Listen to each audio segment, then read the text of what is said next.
Welcome to A Minute with Margie and Tom. Today's subject, we'd like to talk about unity and its importance. What is unity? Well, the King James defines it of the state of being one. Now, we want to read Psalm 133. We're going to read the beginning and the end of it. How wonderful, how beautiful when brothers and sisters get along. And by doing this is the results.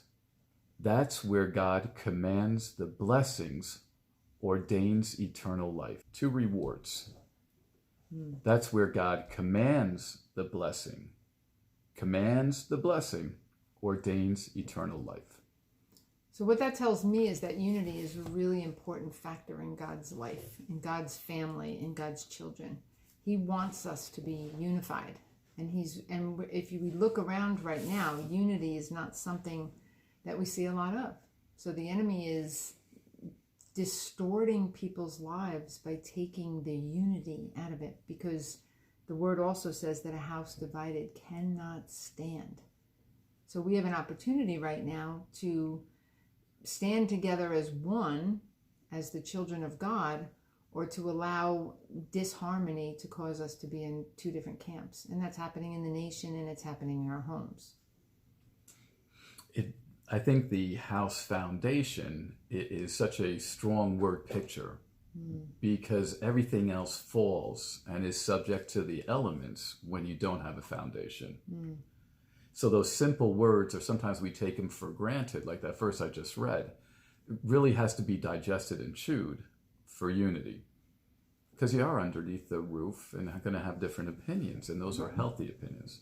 And quarantine has made it either fixes us or it ruins us, right? Like there could be couples who are being destroyed because they're spending so much time in disharmony at home, or they could be utilizing this time to rectify differences and difficulties and make themselves stronger, so that they're more of a threat to the enemy. And not just couples, but the whole family.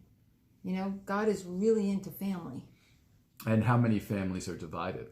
You know, I mean, almost everybody I know, family, some means or measure. Dysfunction of some sort. Right? So now that we kind of defined it, maybe there's a solution or a tool that we can apply. Any ideas on that? Yeah, I think there are many things that we could apply to help us, but I think the most important issue in keeping unity is forgiveness.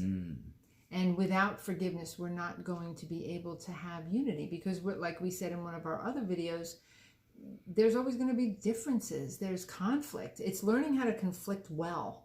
That's really the important thing, is that you're going to have conflict. You should have seen us. We had a huge conflict over how to put the camera up. As ridiculous as that is. But it was a perfect opportunity for the enemy to make us like, we're not doing this. And he would have been successful, right? But we didn't let that happen. So we forgave each other, which was great. But let me just show you why forgiveness is so important and how the enemy uses little things to take it out of there. If you look at Matthew 6, verses 14 and 15, they come right after where Jesus gives us how to pray. Like he tells us the Our Father. And it says, "For if you forgive others their trespasses, your heavenly Father will also forgive you."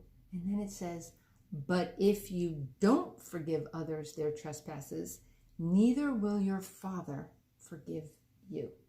So on both those verses, the Psalm 133 and Matthew 6, 14 and 15, there's really a command saying if you don't, or the rewards of doing those actions. It brings a lot of legitimacy with those short, verses. I find that a lot of people think that they have to wait until they're ready to forgive. Like when Tom and I were arguing a few minutes ago, we could have both just done our thing and waited and come back later, and it would have been okay. But I think we both went off into our own areas and did something else. But we always said to ourselves, I choose to forgive. Like what I've learned is I don't wait until I want to. I choose because God commands it in Matthew 6, 14 and 15. I don't get to choose if I want to or not. It's not up to me. He's telling me, if you don't, I can't even talk to you. I can't forgive you. And the benefits are far so outweigh, great. right? And it's a tether to the enemy. But you also spoke them, and we spoke them and brought them out, even though our head didn't want to. And I find that first I have to forgive with God. I forgive in my heart with God, like I'm having a little chat with him, and then I'm able to forgive in person because my emotions catch up. I don't wait for my emotions to tell me what to do. I tell them what to do. So you're steering the car, you might say, your emotions. My emotions are cabooses, and my brain is the leader. Right, but it is a fight. And is. there's something being aware of, and verbally speaking, it kind of gives traction. So thank you so much for joining us, and for additional information, Please visit counselwithchrist.com.